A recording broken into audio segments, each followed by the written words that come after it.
Earth Online is starting now. Please select your initial hero. Earth Online descends on Blue Star. Players from each country will choose an initial creature to compete for domination of Blue Star. As long as the chosen creature survives to the next version, its dominance will determine the rewards it receives. So in order to stand out, in this game full of countless species, players from every nation choose the most extreme stats and mechanics. However, in this new round, you're not playing by the rules. You directly picked a dumb creature hopping around with rocks. Because you're a transmigrator, you realize, almost everyone in this world believes in creationism. As a result, no one knows humans evolved from apes. So, you decide to use your complete knowledge of evolution to show them who the real bug in nature is. At this moment, you've just arrived watching the last version. In the previous version, the rulers of the land were giant beasts. They relied on overwhelming strength to suppress all other creatures.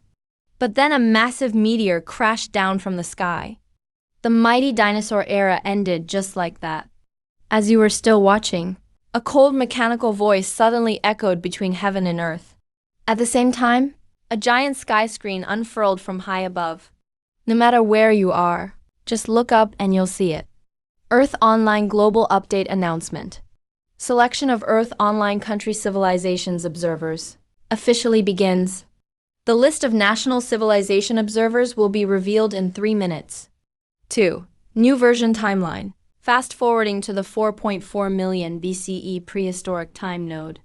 3. Massive changes in this new version. Biological diversity is even greater. Detailed data will update in sync with the new version launch. Reward and punishment system fully upgraded. Winners get even richer rewards. Punishment for losers is also strengthened. Just a few lines of text instantly made the whole world tense up. What's even worse is, this time they only gave us 3 minutes. In the past, after each version update, once the observers were selected, there would be 3 to 10 days of preparation time. During that time, each country would spare no effort to cram their observers with knowledge and analyze the situation to develop strategies.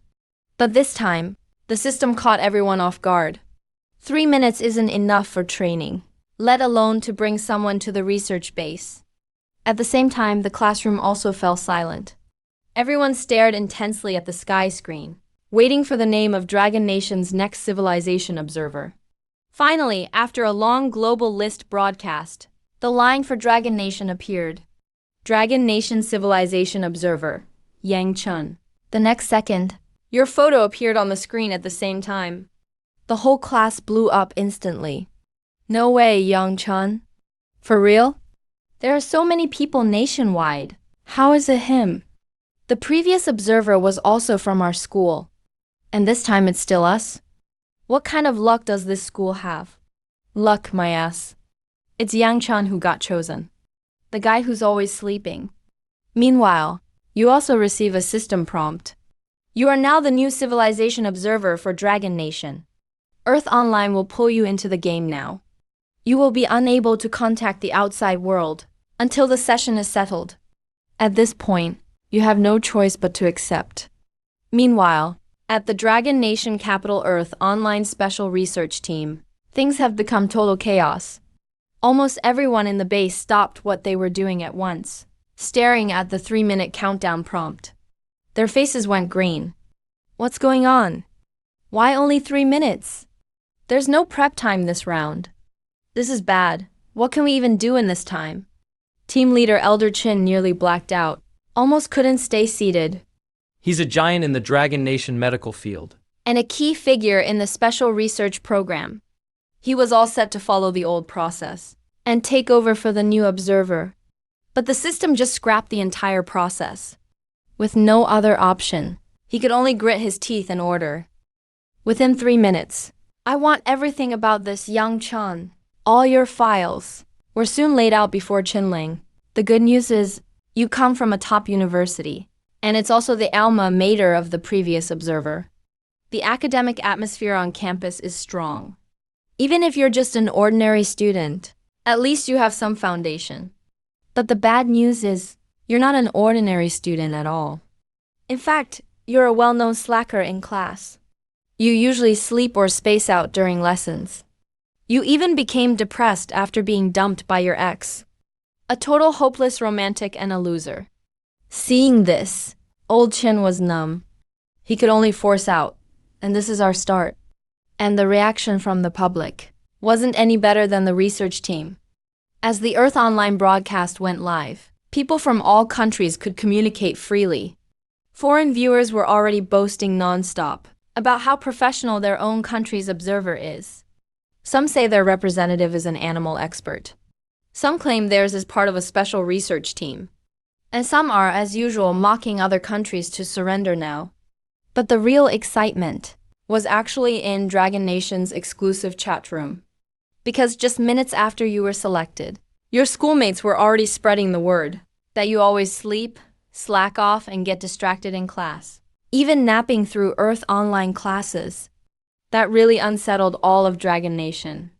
They just barely survived the last round's disaster after losing. And now the system made it clear, punishment will be even harsher in the new version. In other words, if they lose again, Dragon Nation could be looking at a disaster even worse than the last. So, hashtags like Yang Chun Slacker Dragon Nation worst luck quickly shot up the trending list. Countless people rushed into the live stream, watching you on screen, looking around, appearing a bit unfamiliar but calm. Their hope slowly sank. But not everyone has given up hope. Some people say the other countries also had no prep time, so Dragon Nation isn't necessarily doomed. Others say, this land never lacks miraculous last-minute comebacks. Until the very last moment, no one can say it's over for sure. Right now, you've already been pulled by the system into a special virtual space. Over 100 civilization observers are gathered here, each with their national flag floating above their head. The global broadcast is live outside, so everyone around the world can see what's going on here. Soon, people started forming groups on site, fellow countries or similar alliances, gathering together automatically. The American Civilization Observer was quickly surrounded by a bunch of followers, and looked the most dominant. On your side, people also started coming over to you one by one. It's just that most of them are representatives from the Middle East, Africa, and some small countries, and their numbers are clearly much smaller than the other side. Obviously, before this version officially began, the international landscape was already silently reflecting itself. However, what truly made everyone snap to attention wasn't these minor moves, but the new rules the system announced next. As civilization observers, you are, to some degree, allowed to intervene with the observed species, and thereby alter the species' historical progress, or even their evolutionary direction. But you can't intervene more than 3 times, and the extent must also stay within strict limits. Note, when civilization observers wish to intervene, they can connect with outside support. As soon as this was said, many people's eyes lit up, because in previous versions, civilization observers could basically only watch. They couldn't interfere with the species' fate. But with this new rule, the game's level of player agency skyrocketed. Migration routes, body structure, evolutionary trends, all could now be affected within certain limits. For major powers, this meant their national research teams finally had a chance to really get involved. For observers, it meant winning or losing wasn't just luck anymore. Now there was an element of strategic play. The Longo Research Group's staff finally breathed a little easier and immediately ordered everyone to stay alert so they could provide the most complete data support the moment an intervention was launched. But at the same time, you could see things more clearly than most. What seemed like an opportunity was also a deeper trap. Intervening in a species' evolution might sound like just adding points to their stats, but biological evolution has never been as simple as just strength or speed. Just being strong doesn't mean you'll adapt to the environment, and being large doesn't guarantee you'll survive longer. Throughout history, countless seemingly powerful species were ruthlessly eliminated by the environment or the food chain. In other words, if those 3 interventions are used on the wrong ones, it might kill them off even faster than doing nothing. So, you remind yourself to be extremely cautious. Soon the version preview officially began. Although the system notification said the official timeline for the new version has been moved up to 4.4 million years ago, the actual preview starts with the end of the last version. High above the sky, a meteor plunges down to Earth, and the endgame of the Cretaceous is reenacted for everyone. Doomsday arrives. The dinosaur dynasty is wiped out. Continental plates tremble, and the world slowly restores order amidst lingering ashes. The tens of millions of years that followed rush by in an instant on the screen. After the catastrophe, the dominant life forms that survived by luck were mostly small, highly adaptable mammals. As the world warmed up again, forests spread, laying the environmental foundation for a great expansion of life in the Neogene. Another 10 million years passed, and the globe gradually cooled. Grasslands began to expand, and the Oligocene saw a dramatic boom in mammalian life. Pigs, cattle, sheep, horses, elephants, the ancestors of cats, subcats, dogs, whales, and bats appeared one after another. This entire evolutionary process over nearly 43 million years was breezed through as a brief preview. Because these did not belong to the official version, they were only shown to convey that the age of dinosaurs is over, and a new era for mammals has truly begun. Then the real new version and competition began. At this point, your expression changed noticeably for the first time. Because if memory from your previous life is right, the Interstellar Chronicle starts roughly 23 million years ago, marking a critical period that lasts over 20 million years. It's also in this era that our human ancestors will gradually step onto the stage of history. But for most people both inside and outside the arena, they can't see that part yet.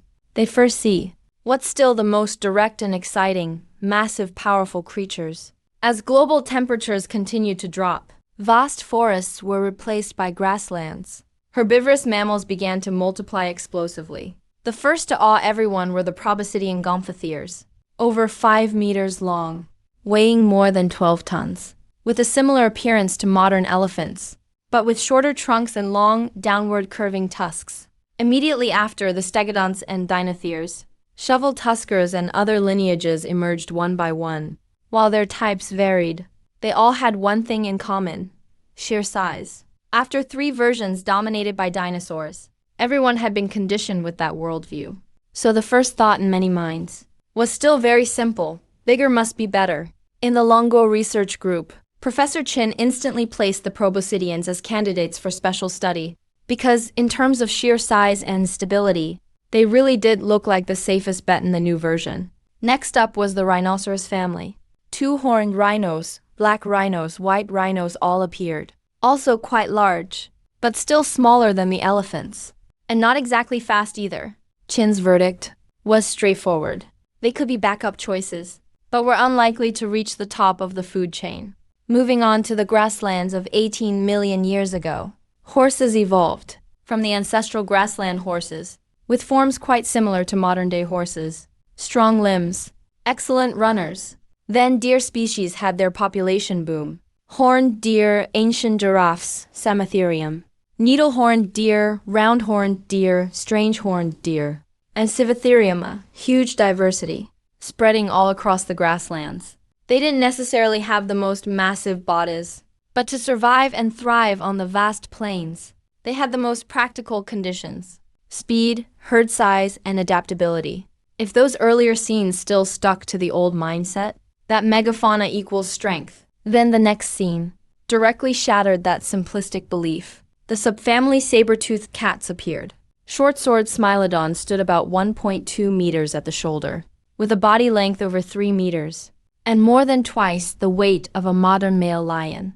It had long limbs, a very solid body, but most striking were the 2 deadly saber-shaped fangs in its mouth. Clearly, even more important was that the system directly provided footage of it hunting large proboscideans, showing speed, strength, and deadly efficiency all maxed out. That moment gave everyone watching chills, because it meant that the top ecological niche in this new competition might not belong to the biggest herbivores, but could instead go to those apex predators capable of taking down the largest animals.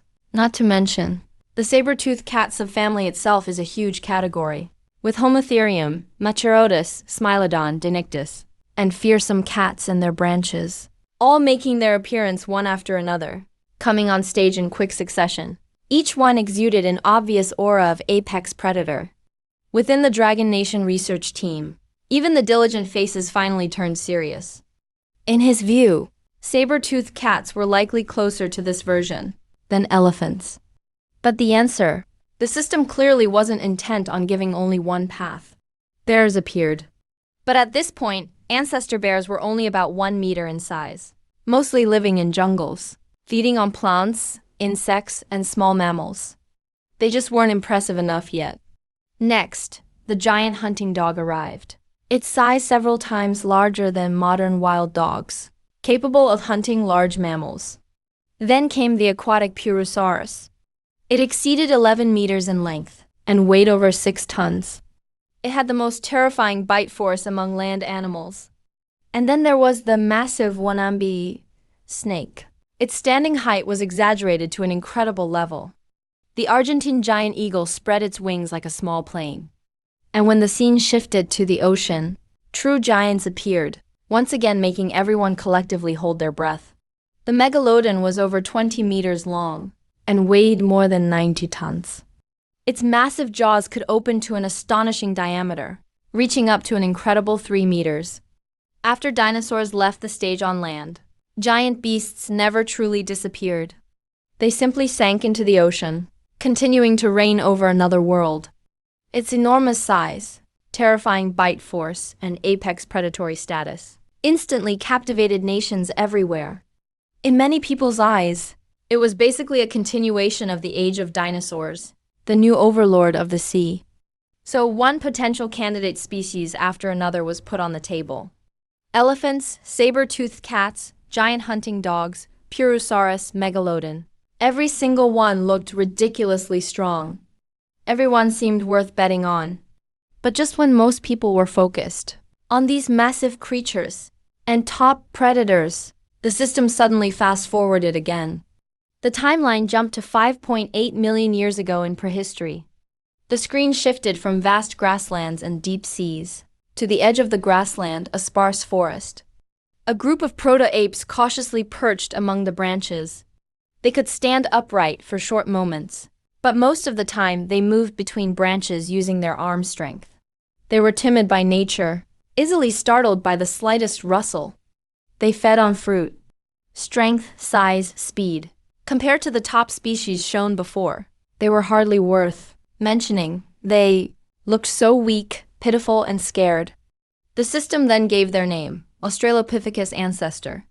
Because they were so weak, they didn't even dare set foot on the ground yet. The timeline kept rapidly fluctuating. Millions of years were just a blink of an eye in the long history of evolution. Until 4.4 million years ago, the fast-forwarding timeline finally stopped. At the same time, the system's mechanical voice rang in the ears of every civilization observer. The era of giant beasts has become history. Mammals have taken the stage, evolving into thousands of species. A new competition is about to begin. The next world overlord is about to emerge. Earth Online's new version has now launched.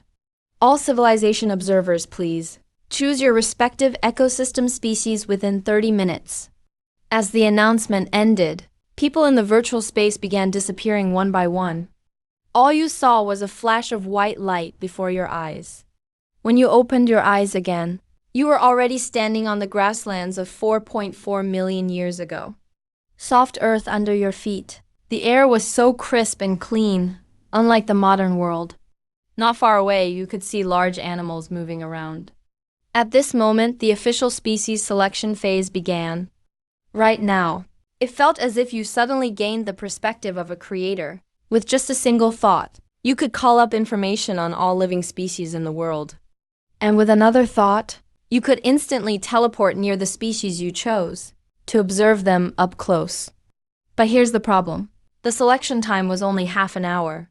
It's impossible to review every species from beginning to end. So each civilization observer had to first narrow down their choices by reviewing the preview, lock onto a direction, then check the data, then personally inspect, and finally pick their target as quickly as possible. The rules were the same as before. If multiple observers went after the same species, they would have to face a system competition. It could be rock, paper, scissors, or it could be a battle of wits, or even a test of pure physical strength. Whoever won got the species, whoever lost would have to choose another target. If you still couldn't decide by the end, the system would randomly assign you one. As soon as the rule was announced, the streaming rooms erupted with excitement. In the exclusive Dragon Nation streaming room, most people assumed saber-toothed cats would be the hottest pick. After all, that hunting scene with giant mammals in the preview was just too stunning. Some people wanted to play it safe, figuring that since competition would be fierce, it was better to go straight for elephants. At least they're big and steady, so you wouldn't waste your time in vain. But more people were worried not about which species to choose, but whether you would even choose anything at all. After all, according to rumor, you were the type who always slept in class, and usually slacked off at school. In the last version, Han Yu failed in the competition, and couldn't get the strongest dinosaur, which caused trouble down the line. Now it's your turn, so nobody was counting on you too much. But from the very beginning, you had no intention of fighting the world for saber-toothed cats. In your eyes, the real answer was definitely not any of those ferocious-looking beasts, but rather a god-tier species disguised as weak and trashy. Australopithecus ancestor, or the future terrifying upright ape. The so-called terrifying upright ape was basically a nickname for the branch of evolution that led to early humans. Australopithecus ancestor marked the major turning point from apes to humans. But at 4.4 million years ago, it was still pathetically weak. Faced with the large predators of the grassland and forest, it was barely surviving. According to normal history, it would need another 2 million years of evolution, with upright posture, tools, fire, and group coordination, gradually developing, before finally reaching the stage of the terrifying upright ape. But the problem was, normal history is way too slow. You, on the other hand, had 3 chances to actively intervene in evolution. These 3 chances, to put it plainly, were basically cheat codes. As long as you used them well, you could drastically speed up the evolutionary process. Across the entire game version, no other species could even come close to future humans in terms of potential. Others saw a weak little monkey, but you saw the ultimate answer that would one day top the food chain and remake the entire world order. So you chose it without hesitation. Brought up the data panels for 10 groups of primitive apes. 10 groups of primitive ape strength, 3 stars. Running speed, 2 stars. Neural response, 3 stars. Endurance, 4 stars. Intelligence, 5 stars. Energy consumption, 6 stars. This is a set of stats that would make almost any normal person frown in disbelief. Strength is lacking. Speed is poor. Reaction is mediocre. Even endurance is just barely adequate. Intelligence is the only slightly outstanding trait. But the energy consumption is ridiculously high, reaching 6 stars. This means it eats a lot, burns a ton of energy, and has little room for mistakes. In nature, this is basically a textbook example of a species that's doomed to be eliminated. At the same time, the Dragon Nation's research group is still watching your feed. The director watches you, constantly lingering on the 10 primitive ape data screens, his frown growing deeper and deeper. The comparison is just brutal. Next door, the short-sword saber-toothed tiger. Strength 7 stars. Speed 5 stars. Reaction 7 stars. Endurance 6 stars. Intelligence 4 stars. Energy consumption 5 stars. Except for slightly lower intelligence. It's almost a textbook well-rounded warrior. Xian Ke may be slow, but his strength is often 8 or 9 stars, crushing everything with pure power. Balanced stats have their own playstyle. Specialization also has its advantages. But as for the primitive ape line, besides the glaringly high energy consumption flaw, there's really nothing worth betting on. So, Old Chin once figured you were just glancing a bit longer than usual, and would quickly give up. In fact, you did go on to check other species stats afterward, and you checked over a dozen kinds at a glance. This let the research team breathe a little easier, thinking at least you know how to compare. But in reality, you were just confirming your own judgment. Anyway, almost nobody will compete for this primitive ape build, bottom of the barrel. Even if someone really did, in this world where nobody studies fossils or believes in evolution, and people generally believe in creationism, no one could really pull this off. No one would ever think that humans could emerge from such a weak group of apes. Even if you didn't end up getting the primitive ape, you're still confident that with 3 interventions, you could get other species to survive till end of the game. But if you wanted first place, this is the only path you could really gamble on.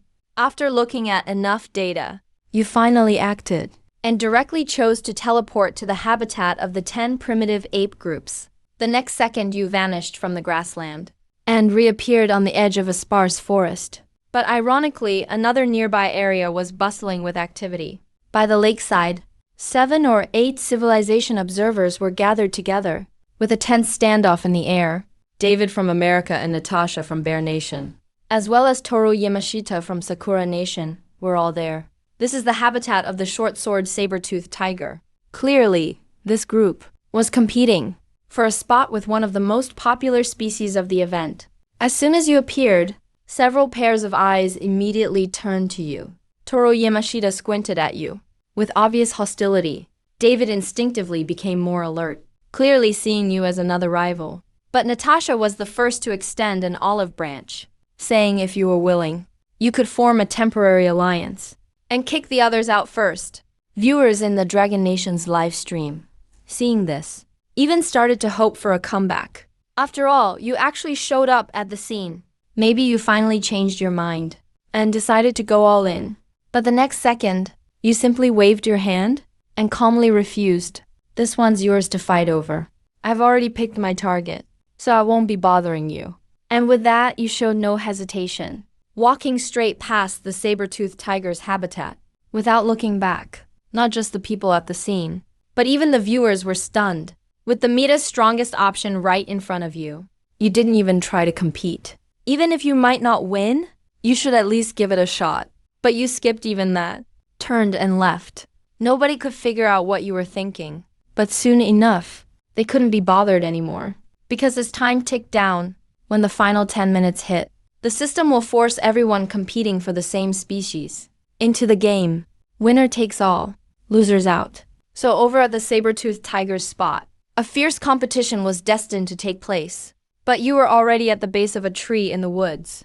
Between the trees, a small ape was hiding behind the leaves, cautiously watching the surroundings.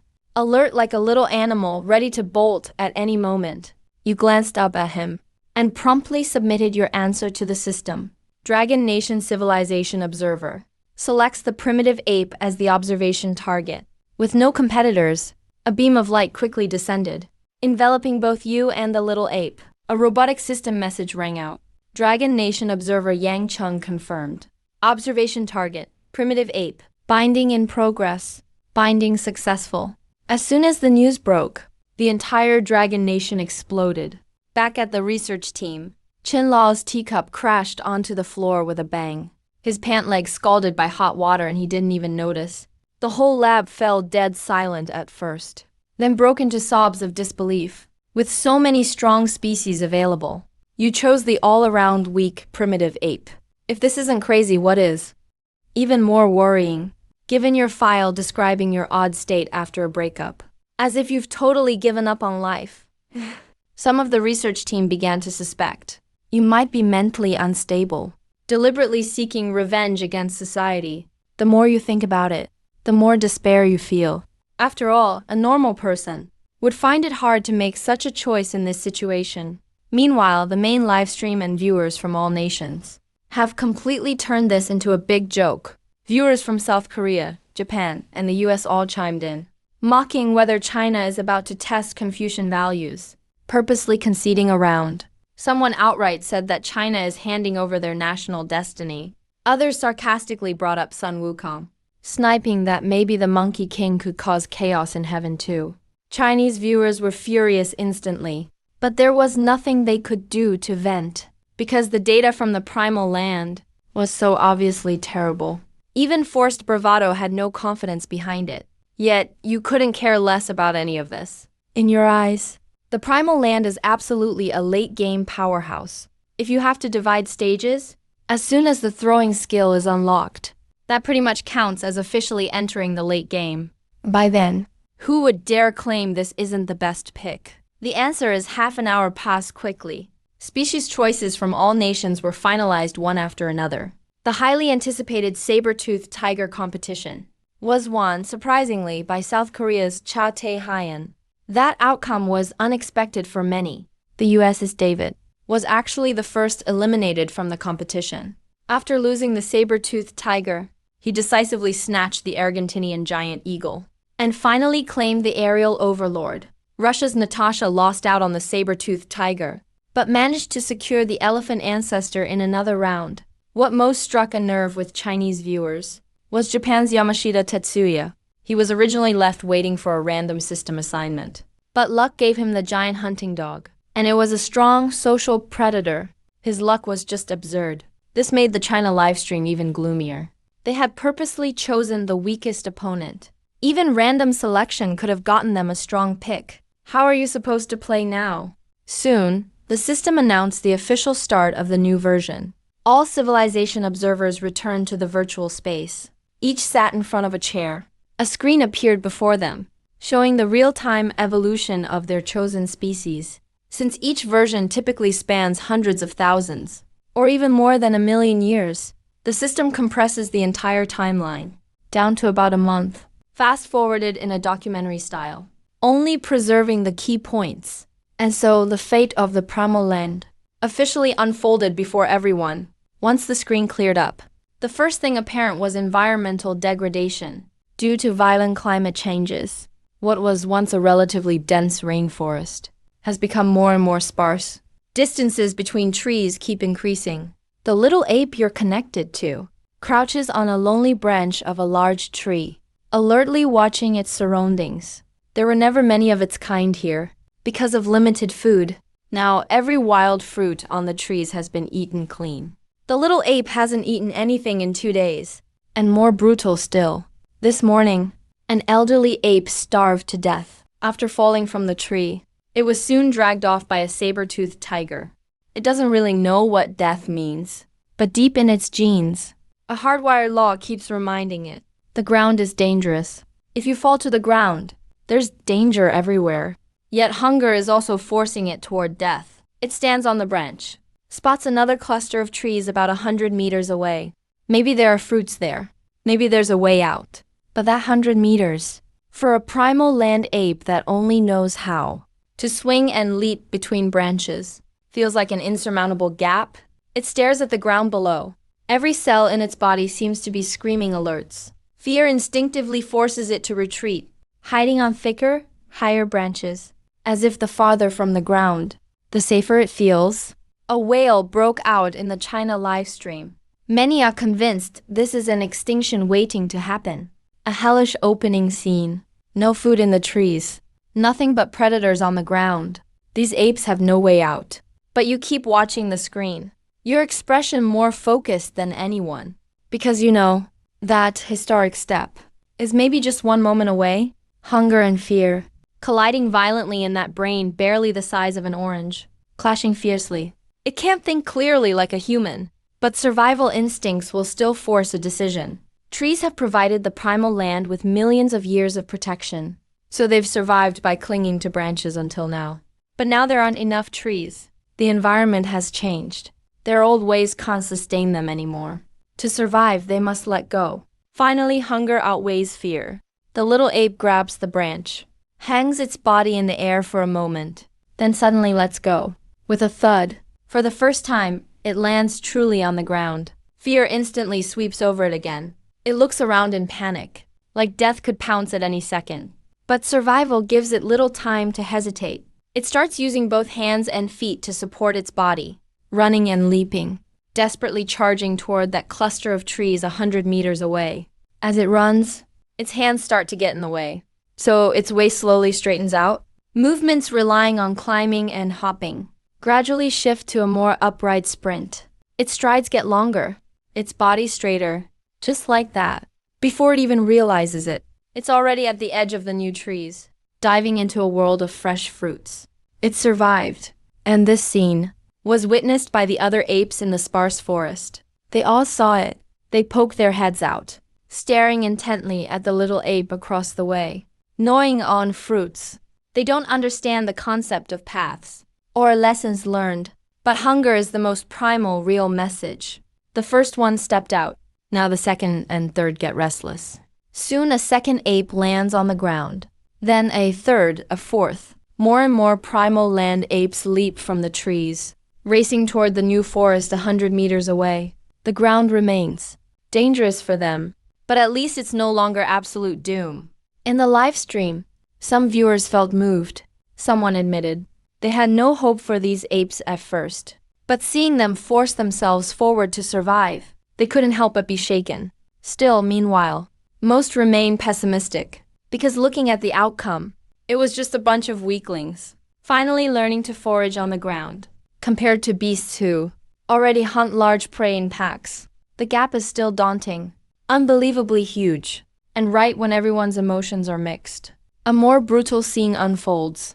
20 or 30 apes dropped down and ran one after another.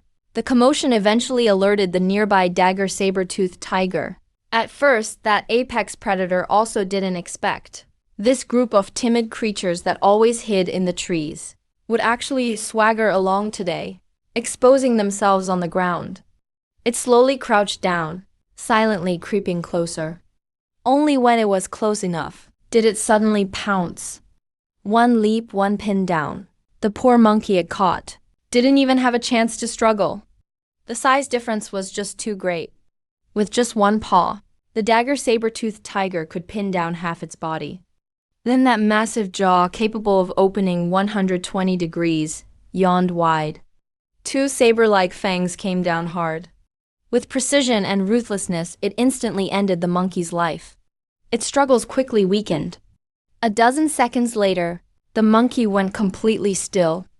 It was carried off by the saber-toothed tiger. The entire process was ruthlessly efficient. The Korean livestream erupted in celebration. After all, Sha Tae-hyun was bound to the dagger saber-toothed tiger. And this time, the prey just happened to be the Dragon Country's original Di-Yuan. So, a huge wave of Korean netizens flooded into the China stream, trash-talking right to their faces, thanking China for delivering food since their monkeys couldn't even resist. They said the victory was basically handed over by you. Comments like that were everywhere. Chinese viewers were already frustrated. Now they really exploded. They immediately launched a wave of counterattacks. Many just barged into the Korean stream, using their numbers to completely overwhelm the chat. Soon on the Korean livestream, it was basically flooded with Channel 2 comments by Chinese viewers, meaning Chinese stream. But you don't care about these online flame wars at all. To you, losing one or two original Di-Yuan isn't the point. Nature always advances through the cruelty of selection. That's how progress happens. What you really care about is that the whole group has finally set foot on the ground. That under the threat of life and death, they've started to learn to run, learn to stand upright. Because in your eyes, things that come after this step, like fire and tools, are still important. But strength is the foundation of everything.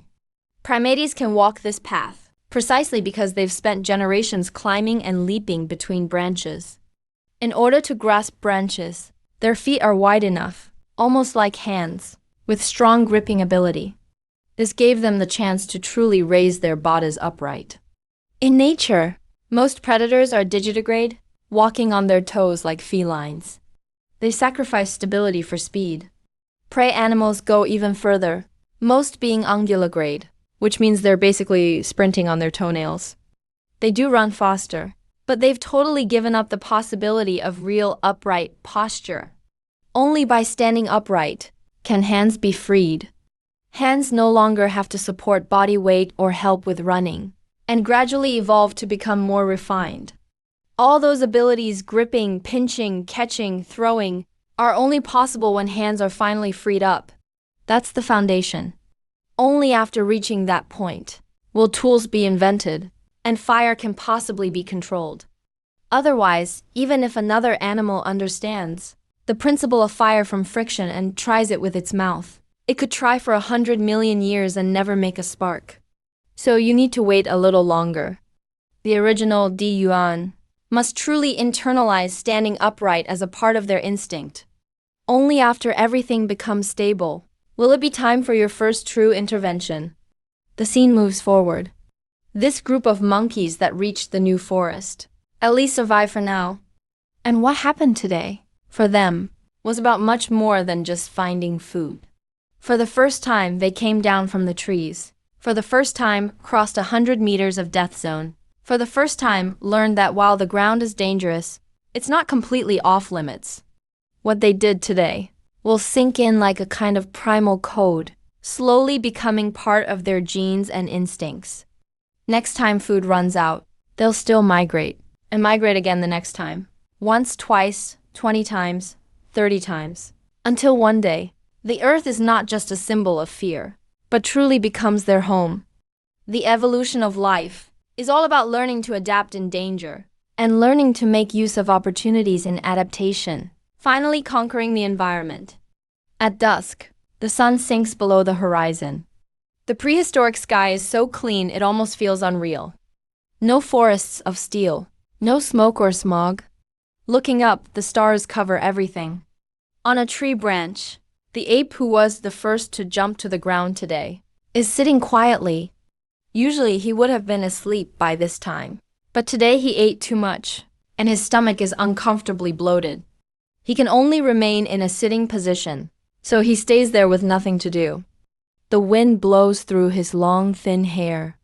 His eyes, which should have been vacant, suddenly look through the gaps in the leaves and cast their gaze toward the night sky. He sees the galaxy, so he just watches. Not just a glance or two, but a long, steady gaze. 1 minute, 2 minutes, 1 hour, 2 hours. At this moment, the end of the sky screen freezes its focus on him. No one knows what he is doing, and no one knows what he is actually thinking. Logically, with his orange-sized brain, it shouldn't be enough to support the act of thinking. But is that really the case? When the sky screen fixed the camera, for a long time, on that little ape looking up at the stars, the Dragon Kingdom research team and the livestream audience were almost all anxious. Observers from other civilizations were busy analyzing data, observing habits to find weaknesses, and calculating how to supplement strength later, increase speed, or change the environment, trying as much as possible to push the observed species toward a more perfect direction. Yet, you, seemingly toward an ape dazing on a tree branch, have developed a great interest. The observation perspective refuses to move away. In their view, this is completely meaningless. Rather than staring at a full, little ape dazing on a branch, it's better to watch how other Ardipithecus are still active. At least they could analyze some physiological flaws and future directions for intervention. Even Qinluo is a bit confused at this moment. What exactly are you trying to do? Aside from slacking off, they couldn't think of any other explanation for a moment. However, no one can understand what walking upright means for Ardipithecus. Similarly, no one can understand what it means for an ape to gaze at the starry sky for the first time for a long time. What does it really signify? Perhaps he is not yet capable of true thinking. That brain, only the size of an orange, cannot yet carry overly complex logic. But consciousness has clearly begun to sprout. Once consciousness appears, curiosity, fear, courage, and loss, these most primary emotions will be born along with it. Why is he staring at those glowing things in the sky? Maybe it's just pure curiosity about what they are, or if they are edible. Maybe it's just because the stars are too bright and far away, too eye-catching, so he forgot to look down while watching. Whatever the answer is, the result is already predestined. At this moment, he has become curious about the starry sky, and this curiosity itself is an epoch-making thing. He might, never in his short life, touch those points of light, nor could he verify his doubts. But this initial emotion will be like some extremely faint, yet stubborn information, sinking bit by bit into the depths of the genes, passing down through the bloodline continuously. His descendants might, on an ordinary night, look up again and see the same starry sky, and then feel the same confusion in the deepest part of their genes. Generation after generation, 100 years, 1,000 years, 10,000 years, a million years, until millions of years later, this long-lasting question is finally truly answered. To others, Earth Online is just a national destiny game. But to you, it's more like a history of human origins unfolded directly before your eyes. Billions of years of evolution. From single cell to prehistoric times, the ape species finally waited for the first life that would stop its pace and look up to gaze at the universe. Just a few million years later, humans would be able to truly step into the sea of stars. If looking up at the stars is compared to finding a gem on the ground, then the entire subsequent human civilization is merely finally bending down to pick it up. So you solemnly record this scene.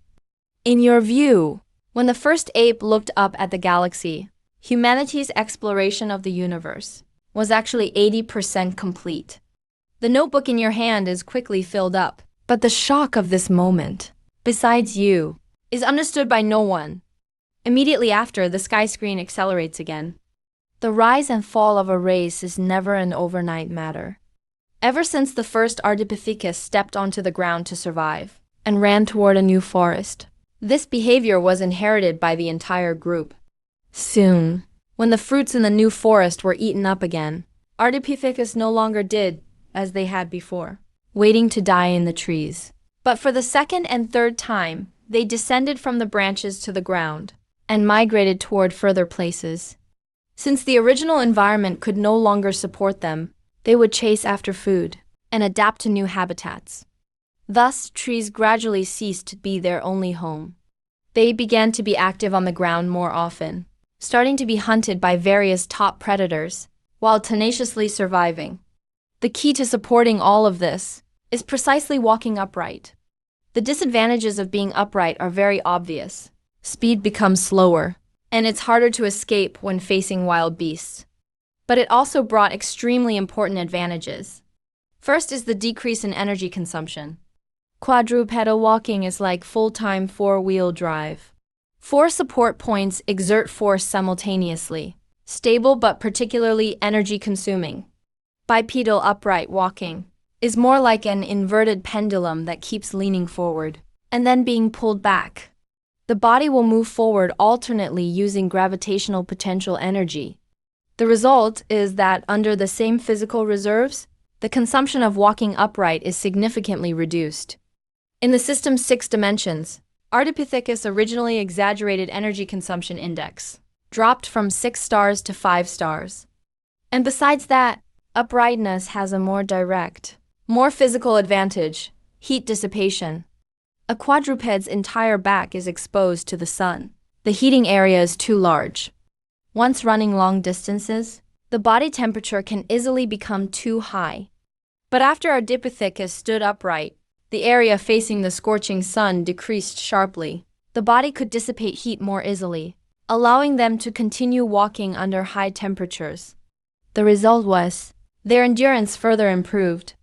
They could go further, last longer, and thus have the chance to find food in a larger range. Thus, a seemingly incredibly weak species, relying only on this small change, managed to survive all the way from the start of the version. It even began to show a trend of expansion and growth. Soon the sky screen fixed the camera on a pregnant female Ardipithecus. Her abdomen was bulging. A new life was being nurtured. This should have been the hope for the continuation of the entire race. But it is also precisely here that walking upright, the most fatal price to pay, was revealed for the first time with absolute clarity. Once labor began, the mother empress ape was in such agony she nearly twisted from the pain. The entire birth process was far more difficult than anyone could have imagined. She instinctively let out sharp, piercing screams. Her cries echoed endlessly across the wilderness. For modern humans, the screams of childbirth are simply a sign of pain. But in a perilous prehistoric environment, this was practically begging to reveal one's location. One careless move, could attract nearby predators, putting the entire group in mortal danger. This time, they got lucky. There were no large predators nearby. But the problem is, in nature, you can't always depend on luck. In the Dragon Country Research Group, Old Chin watched this scene and finally saw through everything. He pointed out that gorillas, monkeys, and similar animals can occasionally stand up and walk, but that doesn't make them true humans. Their pelvises are wider for upright posture, and their legs are shorter. They have to walk with noticeably bowed, splayed legs just to keep their balance. And most of the time, they still rely on their hands for support, let alone running long distances. Even staying upright is a challenge. But the proto-apes were different. From their first steps to generations later, their bodies grew increasingly upright. The stance between their legs narrowed further and further. Their way of walking got closer and closer to that of actual humans. In other words, they were mastering a trait that should belong solely to humans. By current knowledge on Blue Star, this was explosive news. After all, the world mostly believes in creationism. Humans are seen as unique and superior beings.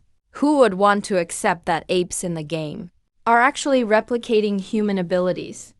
Shocking as it was, physiological laws wouldn't change for that reason. And the real problems arrived quickly. Walking upright meant the pelvis gradually became narrower, while the fetus would keep sinking lower due to gravity. For most quadrupedal mammals, giving birth is almost automatic. Mothers can even deliver while standing, and oviparous animals just lay eggs. But with proto-apes, it's different. A narrow pelvis turned labor into a true life or death ordeal. On the sky screen, the mother empress ape endured over an hour of severe pain, barely managing to give birth. Any accident at all could have been fatal for both her and the infant. Kin Lao quickly spotted something even more brutal. In order for the baby to pass through safely, an overly narrow birth canal prevents the fetus from fully developing in the womb. It can only be born early. In other words, proto-ape infants, like human babies, are born prematurely, half-developed. And it's exactly because of this.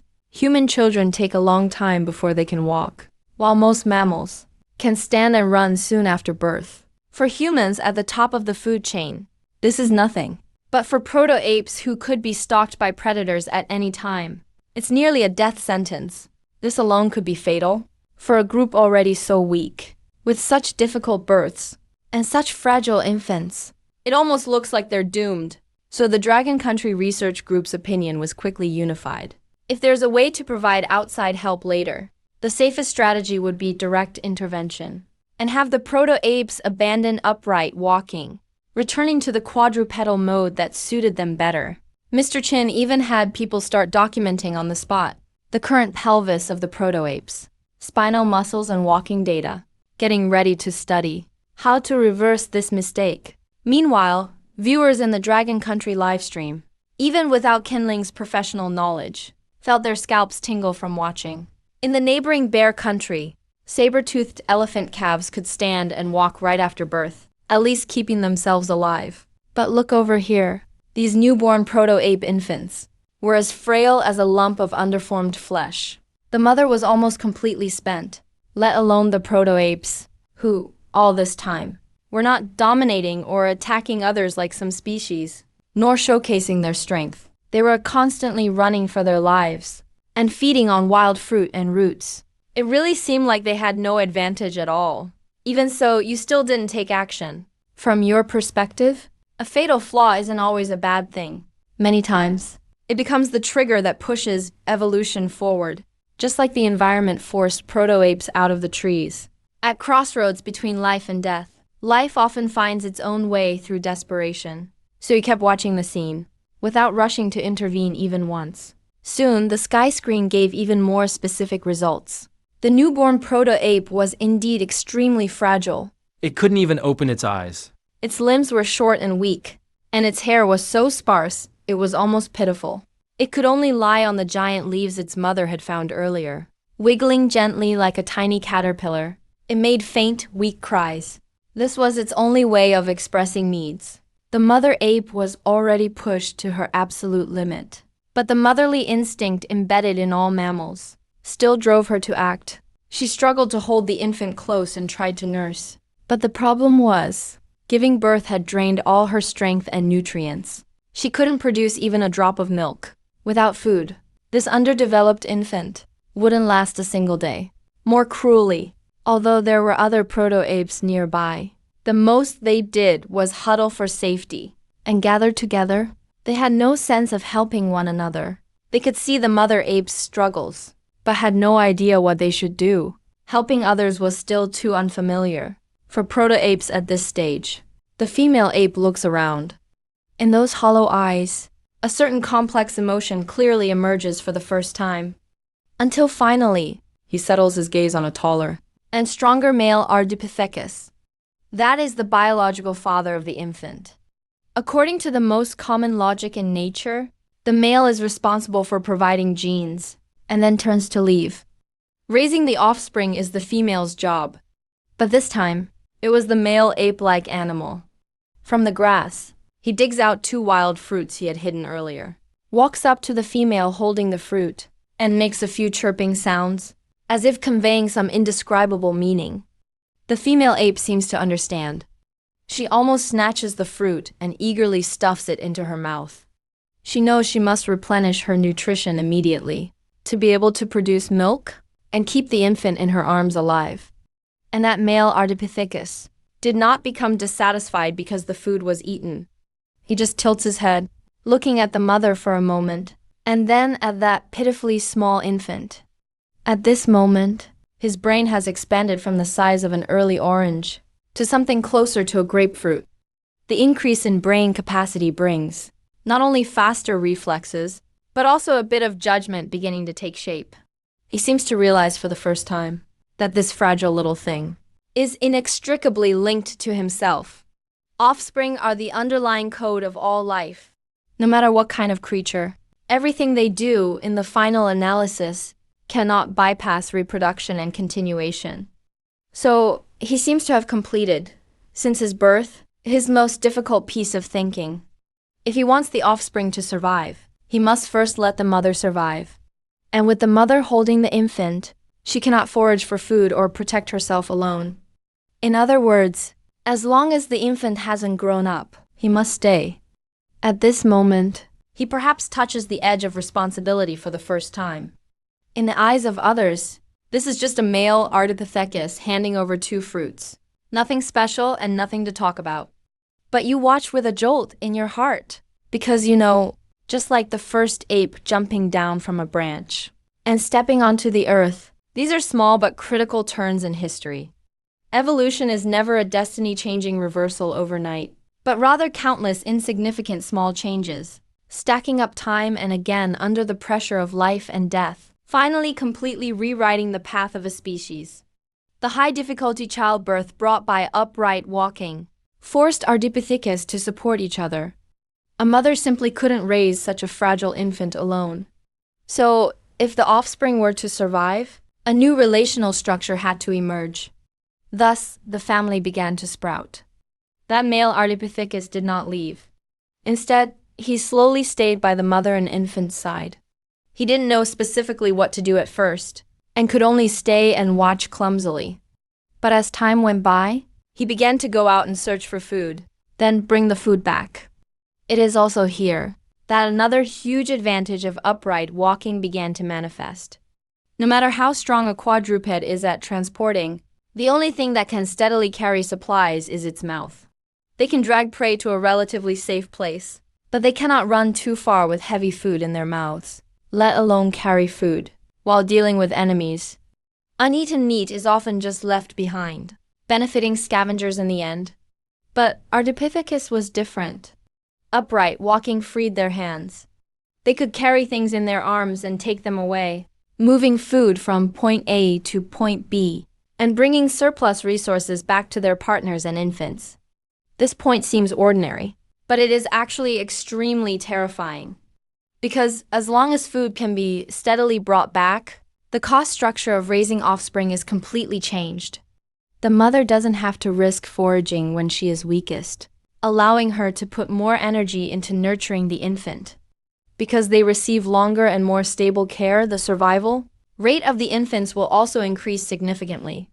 In other words, the reproductive disadvantages brought by upright walking did not directly push Ardipithecus toward destruction, but instead forced them to use the family to solve this problem. And once the family appeared, something more profound also took root. The cornerstone of civilization. With a family, a stable division of labor emerges. With a division of labor, higher level cooperation appears. And under the coexistence of cooperation and friction, civilization truly has the possibility of being born. So in your eyes, upright walking and the concept of family are the two key core pieces that have already fallen into the puzzle. They are not yet complete, but the direction is as clear as can be. Soon, this change extended from individuals to the tribe. Ardipithecus no longer went out foraging alone. They acted together in groups of 3s, 4s, or 5s. More apes means more eyes, and vigilance soared accordingly. They would naturally disperse their vision, each staring in one direction. Once any sign of movement was discovered, an alarm would be sounded immediately. Even when encountering danger, signs of covering each other and retreating together began to appear. And because of this, the first to notice something was wrong was actually the Galbang nation. What the Galbang nation observed was precisely the Meteorotus, saber-toothed cat. For a long time before this, Ardipithecus cadaba was almost the most stable and easiest prey for the saber-toothed cat. The audience of the Galbang nation, every time they saw the saber-toothed cat easily capture Ardipithecus, would be extremely excited, as if even if they couldn't suppress Longjiu in reality, they could at least gain the upper hand in the game. But as time passed, they increasingly found that the task of hunting Ardipithecus had inexplicably become difficult. In the past, as long as a saber-toothed cat targeted Ardipithecus, it would succeed 9 times out of 10. Now, they were often discovered from a great distance. Ardipithecus would turn and run, and their escape was clearly more organized. Soon the sky screen gave the most intuitive demonstration. Cha Te-Hien locked the observation perspective on a Meteorotus closest to the Ardipithecus habitat. That saber-toothed cat did not disappoint. It discovered traces of Ardipithecus in the distance early on. It also knew very well that if it rashly pounced into complex forests and shrublands, Ardipithecus could simply climb back up, and the hunt would fail instead. So it chose to ambush. The greatest skill of a top hunter is never just the pounce, but also patience. It lay in the grass, motionless for several hours, until high noon when the sun was most brutal. 4 Ardipithecus finally came out together. They specifically chose this time to come out and forage, clearly a result of accumulated experience. It's too hot at noon. Quadrupedal predators are often unwilling to move for long, while Ardipithecus, with better heat dissipation due to being upright, is actually more suited for activity at this time. But this time, they still ran into a sufficiently patient hunter. The Meteorotus lowered its body bit by bit, slowly approaching. The muscles also tense up. It's like a fully drawn bow, just waiting for that final burst. But right at the moment he was about to spring forward, one of the vigilant ground apes suddenly detected something unusual. It called out urgently. That sound was full of warning signs. Even the saber-toothed tiger was startled, reacting in unison. The next second, all 4 ground apes turned and fled at once. What's even more remarkable is that they each ran in a different direction. Clearly, they've developed some instinctive coping strategies. Once discovered, they scatter immediately, forcing the predator to hesitate over whom to chase first. Sure enough, the saber-toothed tiger hesitated. He looked left and right, unsure and indecisive. The optimal moment to strike passed in an instant. By the time he finally chose to chase, the 4 ground apes had already widened the gap, and the scorching sun overhead quickly raised his body temperature. He opened his mouth wide, panting heavily. His body has already started to issue an overheating warning. Food is certainly important, but if he pursues too aggressively, he risks his own safety, which would be a lose-lose situation. As a result, he could only watch helplessly as the ground apes escaped. Finally, he retreated reluctantly back to the shade. The Gaobang Nation livestream exploded. They couldn't accept that a group of monkeys who should be easy prey were becoming harder and harder to catch. More importantly, in their opinion, this absolutely couldn't be a capability evolved by the ancestral apes themselves. It's clearly that you secretly used active intervention. Otherwise, with those weak apes, how could they escape under the saber-toothed tiger's nose? As a result, the Gaobang Nation audience became convinced this was what happened. Even Cha Taehyun himself glanced back in your direction, his brow furrowed, almost certain you'd tampered with things. From his perspective, he figured you most likely boosted the apes' neural response, or their alertness. So that's why they sensed danger in advance. But he didn't know that until now, you hadn't used even a single active intervention yet. But that doesn't really matter. Since Gaobang Nation has decided that Dragon Nation acted first, they won't just sit back and watch anymore. Cha Taehyun quickly decided to immediately use one active intervention opportunity and simultaneously connect for outside support. Intervening in Earth Online is never as simple as randomly upgrading abilities. To boost strength, you have to adjust muscles, increase size, and you need to modify the skeleton. To help land animals adapt to water, you even have to redo the respiratory system. Any mistake in any link can trigger a chain reaction of failures.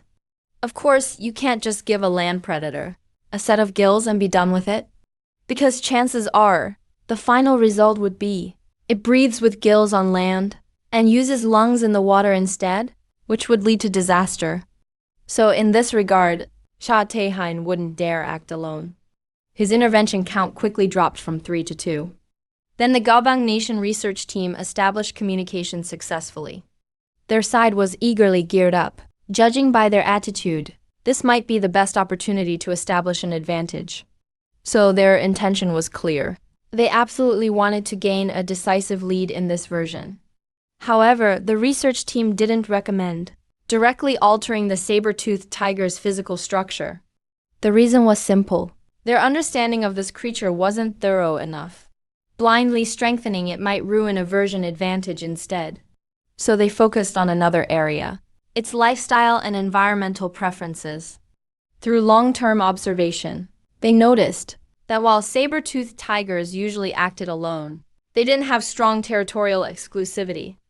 In the same region, it wasn't uncommon to see 2 or 3 or even 4 saber-toothed tigers simultaneously.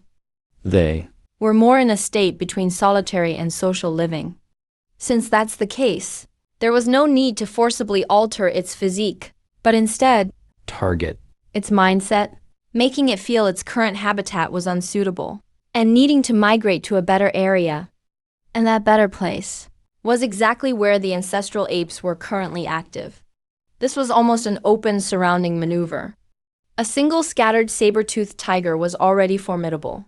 But if more and more saber-toothed tigers gathered in one area, then no matter how cooperative or alert the apes were, it would be hard to escape a large-scale predator encirclement. What's even scarier is that this wasn't just targeting the ancestral apes. From the perspective of the Gaobang Nation research team, the real hidden feature of this version was probably no longer trying to help your species survive, but to use active intervention to launch a full-on ecological squeeze, compressing the survival space of others. Once the strategy was set, Cha Taehyun immediately acted. This area currently, used by the ancestral apes as their habitat, was already a region with complex terrain. It had forests, grasslands, mountains, and shrub zones all present. And there were already a few saber-toothed tigers nearby. As the intervention was carried out according to Gaobang Nation's habits, every saber-toothed tiger across the continent suddenly developed a strong subconscious tendency that the place they currently live isn't comfortable enough, not quite suitable for them. Their ideal habitat is in another direction, so a massive migration began. One by one, saber-toothed tigers left their original territories, heading toward the same destination. Above the sky, a continental map was even projected directly, dense clusters of red dots slowly converged from all directions. At a glance, the number had already reached tens of thousands. Among them, some might stop midway if they find a similar environment. But the overall trend is now irreversible. The saber-toothed tiger, this species already at the top of the ecological niche, is being artificially pushed into a massive gathering. And once this power really converges around the ancestor ape's territory, not only a few hunts will be rewritten, but the entire area's ecological balance. By then, not just ancestor ape's home, but many neighboring species will likely become victims beneath this wave of apex predators. Staring at the map and seeing the red dots grow ever denser, everyone in Gabang Nation was already starting to celebrate early. They imagined a pack of saber-toothed tigers sweeping through, completely crushing the territory and flattening any other competitors along the way. Whether it's Dragon Nation or Sakura Nation, in their imagination, they all seemed destined for the next round, to be eliminated inevitably. For a moment, Gabang Nation seemed lost in blissful fantasy. Gabang Nation's intervention worked extremely fast. Soon after, the population of saber-toothed tigers in the ancestor ape's territory started to skyrocket. In this area before, having 3 or 4 saber-toothed tigers active at the same time was already considered a lot. But now small groups come together. Saber-toothed tigers are everywhere. Their numbers have increased at least tenfold and are still rising. With this, the ancestor apes who just managed to carve out a bit of living space through cooperative families and group vigilance suddenly found themselves squeezed to the point of barely being able to breathe. Previously, seeing one saber-toothed tiger turning and escaping was enough. Now seeing one usually means there are more lurking nearby. Once the apes venture out for food, they're likely to stumble right into an ambush. Chances of returning safely are getting lower. Food sources are no longer stable. The entire population is once again pushed to the brink of crisis. Outside the sky, Dragon Nation's livestream exploded. Everyone could see this isn't normal competition from Gabang Nation, but a blatant move targeting Dragon Nation. In the chat, some condemned Gabang for their unfair tactics. Others anxiously urged, since the opposition is actively intervening, you should act right away. Before more saber-toothed tigers fully converge, have the ancestor apes migrate quickly. Better than waiting around to die. Dragon Nation's research group members like Chinluo were also worried. The problem is, they know the crisis is coming, but have no way to actively make contact. Under the new rules, only if the civilization observer personally chooses outside assistance can the nation intervene in communication. In other words, before you press that button, the research group can't even remind you to evacuate. However, you clearly noticed the abnormal increase in saber-toothed tigers. Of course you've already noticed. You looked up at Gabang Nation's Cha Taeyan. He seemed to catch your eye as well, then smugly curled his lips, mouth moving silently, clearly telling you you're doomed to lose. You just calmly watched him, then silently replied with 4 words, short-sighted. Because in your view, Gabang Nation's move here is apparently aimed at blocking the ancestor apes, but is actually foolishly self-destructive. Saber-toothed tigers are already apex predators. Their individual abilities secure their place atop the food chain, but Gabang Nation wasn't satisfied, insisting on interfering proactively, forcing a large number of saber-toothed tigers into the same region. By doing this, a short-term overwhelming force is achieved, but they clearly didn't consider ecosystems need more than just hunters. If there are too many hunters, prey won't increase proportionally. It might even decrease due to the sudden rise in danger. Herds instinctively run far away, and once prey around is eaten or scared away, this area will quickly fall into resource depletion. The gathered saber-toothed tigers won't be able to support themselves, and chaos will follow. So this move may seem intensely oppressive, but in reality, it's short-sighted and unsustainable. Besides, ancestor apes never really had a strong sense of territory. From sparse woods early on, they've been chased all the way to mountain tops. Migration isn't anything new for them. Seeking safety is a basic animal instinct. When they can't stay any longer, they'll move on. So you're not worried that the ancestor apes will be crushed this time. Still, Gabang Nation's move did remind you. The apes' basics are nearly complete. They're walking upright. Family concepts are emerging. Cooperative awareness has appeared. Since that's the case, it's time for their first truly core innate skill to be installed. For your first proactive intervention for the ancestor apes, we're clear from the start. Unlock throwing. With normal evolution, this step would take at least several 100,000 more years, until the apes fully adapt to walking upright and further change their arm structure. Only then might it develop slowly. But you don't have time to wait for natural progression. So you plan to accelerate this evolution directly. With this in mind, you pulled up full data panels for 10 groups of apes and pressed the intervention button. At this moment, the Dragon Nation research group finally breathed a long sigh of relief. At least from this action. You're not just sitting on your hands. Qin Lao quickly had everyone pull up all current analysis, ready to give the most comprehensive intervention advice the moment you initiate outside assistance. But in the next second, they were all stunned. Because you, simply, didn't intend to open that green outside assistance button. Instead, you just started operating directly yourself. The researchers were completely baffled, but your mind was crystal clear.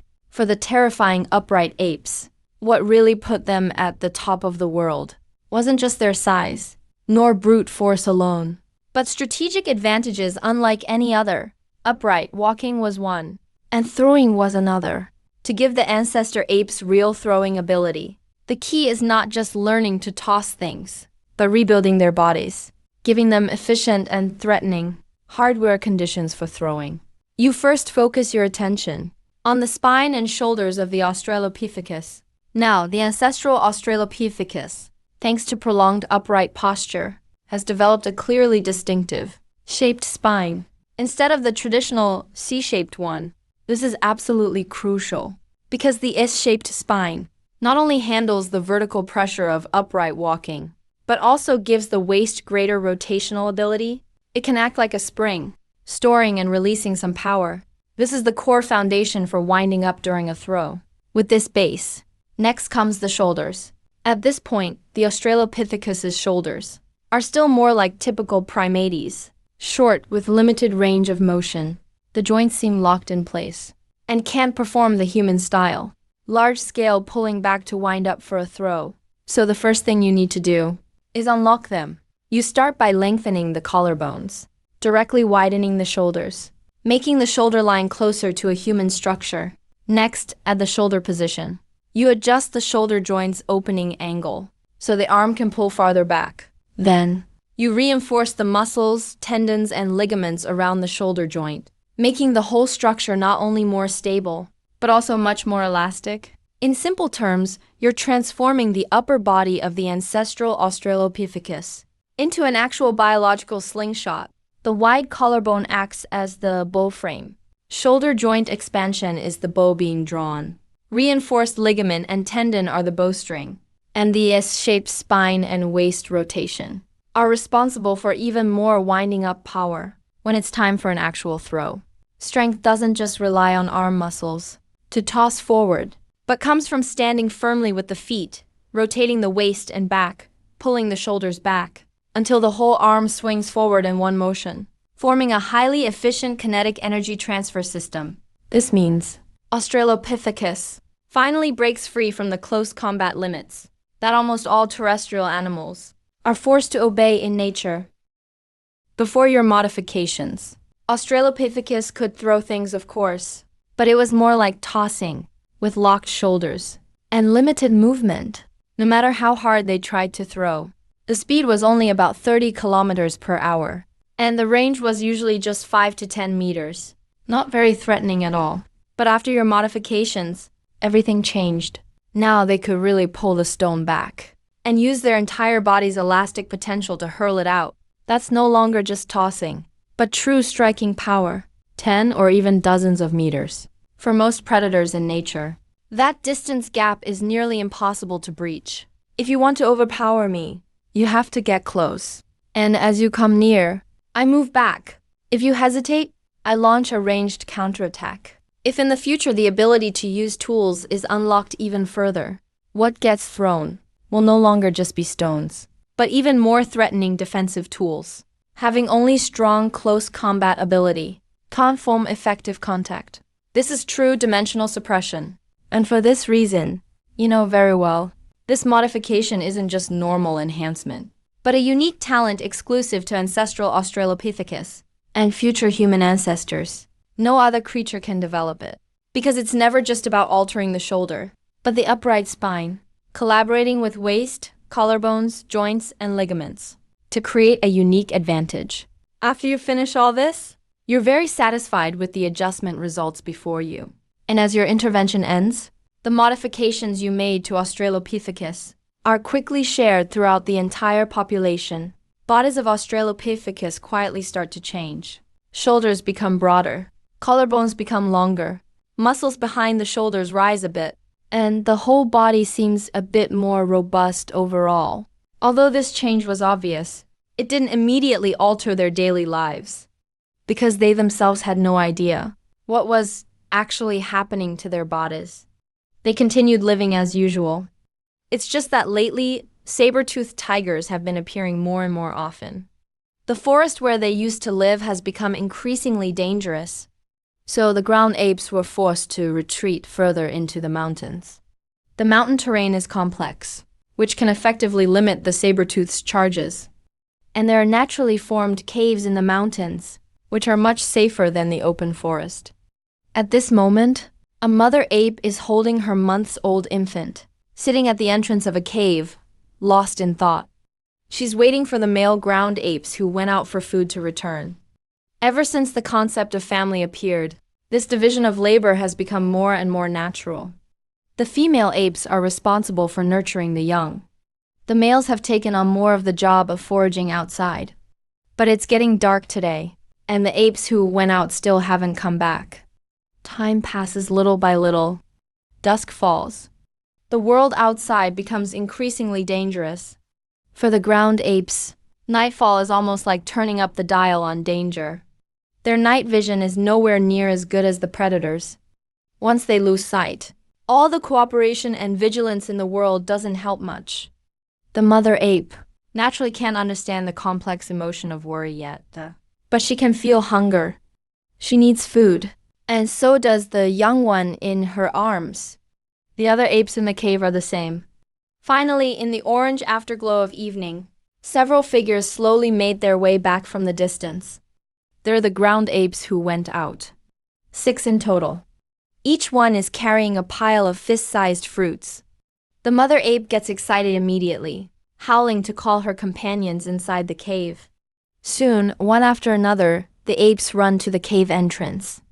After seeing their returning companions, they instinctively cheer that food has arrived.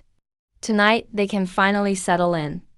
But when the 6 apes actually enter and pile the fruit in a corner of the cave, someone quickly notices something is wrong. Back at noon today, more than a dozen went out. Now only half have returned.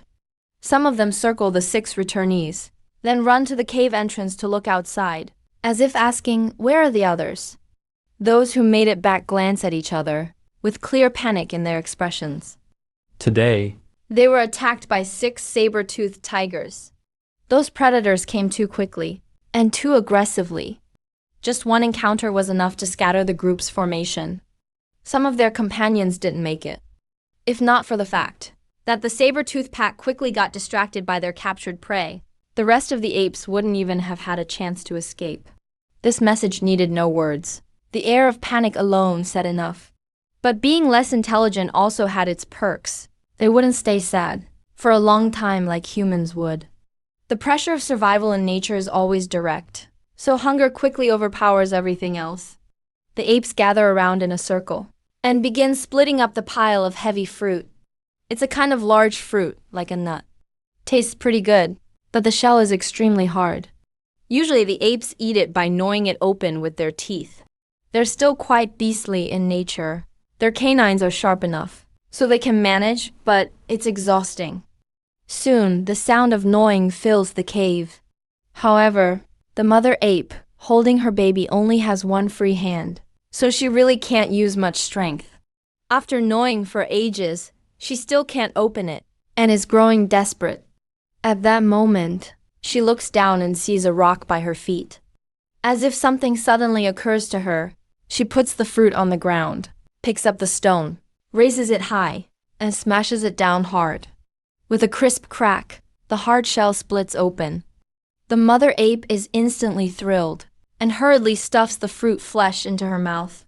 The ape across from her sees this, and his eyes light up.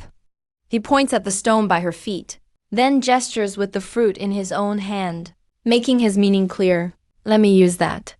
The mother ape gets it, and, like usual, casually tosses the stone across to him. But the problem is, her body now is not the same as it was just moments ago. Her shoulder opens up, the angle is greater, her collarbone is longer, her entire throwing structure has been remade. The mother ape herself has no idea anything's changed, and uses her usual strength, about 80% power. But the next moment, the stone hurtles out far faster than ever before, and smashes straight into the other ape's forehead. With a thud, that ape is knocked backward by the force, clutching his head and rolling around, howling in pain. All the other apes in the cave are stunned. The mother ape is shocked too. She doesn't really understand. It was just a small stone. How could it pack such a punch? And after the one who got hit recovered from the pain, he actually realized something was different about the force. He picked up the culprit, turning it over and over for ages, completely unable to understand how such a little thing could hit so hard. He couldn't make sense of it, so he gave it a try. He gripped the stone, turned to a larger, burly ape, and threw it at him. Clang, a direct hit. The ape who got hit was equally unprepared, and cried out in pain. At that moment, he'd found a new world. He got excited immediately, and started frantically picking up stones, throwing them one after the other at his companions. One couldn't dodge in time. Two got hit, causing chaos in the cave. The more he threw, the more excited he became, almost jumping with joy. Until in the end, he angered everyone completely, and they pinned him down to teach him a lesson. He finally stopped. But even after getting stopped, he was still eager to express something. After finally breaking free, he immediately pointed at the stones on the ground, then made an exaggerated throwing gesture, mouthing sounds like whoosh, bang, grunt, crack. With this sort of acted-out demonstration, the rest of the apes seemed to gradually catch on. The power wasn't from a special stone, but from the act of throwing it with force. So more apes started experimenting. They picked up stones from the ground. Some threw them far away. Some threw them at tree trunks. It didn't take long to discover that once a stone was flying through the air, it carried a shockingly strong force. Hit a thick tree trunk, and it could even leave a clear mark.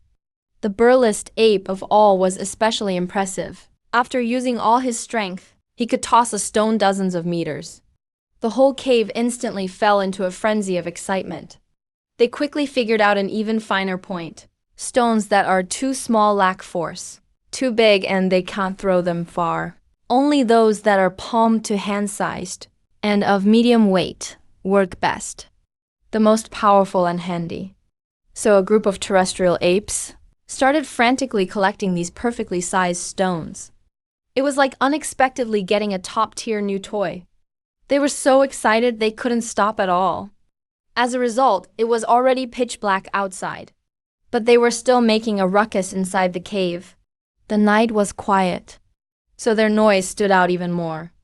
At the same time, in the Gabang live stream, Cha Taehyun's perspective was locked onto 3 saber-toothed tigers, still looking for food after nightfall. More and more saber-toothed tigers had recently migrated here. The competition pressure shot up. Naturally, a lot ended up hungry. These 3 were among them. They couldn't find much prey along the edge of the plains and woods, so they decided to risk sneaking into the mountainous forest. And because of that, they soon heard the commotion coming from the cave, the ceaseless noises made by the apes. The Galbang viewers were at first stunned, then immediately perked up. Someone had already checked the Longo livestream, and sure enough, it really was a group of apes there. They were happily playing with stones. From their perspective, this seemed like the perfect hunting opportunity. So the three saber-toothed tigers quickly lowered their bodies and silently crept towards the cave under cover of night. Nighttime is always the best cover for predators. Even for huge beasts like them, as long as they move carefully, they can stay well hidden. Soon they got close to the cave entrance. In the Longguo livestream, the viewers could barely watch anymore, because everyone knew that even a single saber-toothed tiger was enough to put massive pressure on the apes. Now there were three, and the cave was a closed space. If they get trapped inside, dozens of apes would be in extreme danger. Sure enough, the leading saber-toothed tiger had already stepped into the cave entrance. It first twitched its nose, sniffed the air inside, and quickly confirmed there were quite a few targets. It was getting ready to attack. But just as it was about to launch its ambush, a stone suddenly flew out from inside the cave, striking the mountain wall beside it with a sharp, crisp sound. Then it rolled to its feet. The noise was so abrupt, it startled all three saber-toothed tigers, making them jump in shock and quickly retreat 2 steps. They growled at the stone. That tiger's roar instantly made everyone in the cave quiet down in fear. They were all too familiar with that sound. It was the saber-toothed tiger, their longtime oppressor. By the faint moonlight, the apes inside the cave finally saw the huge silhouette at the entrance.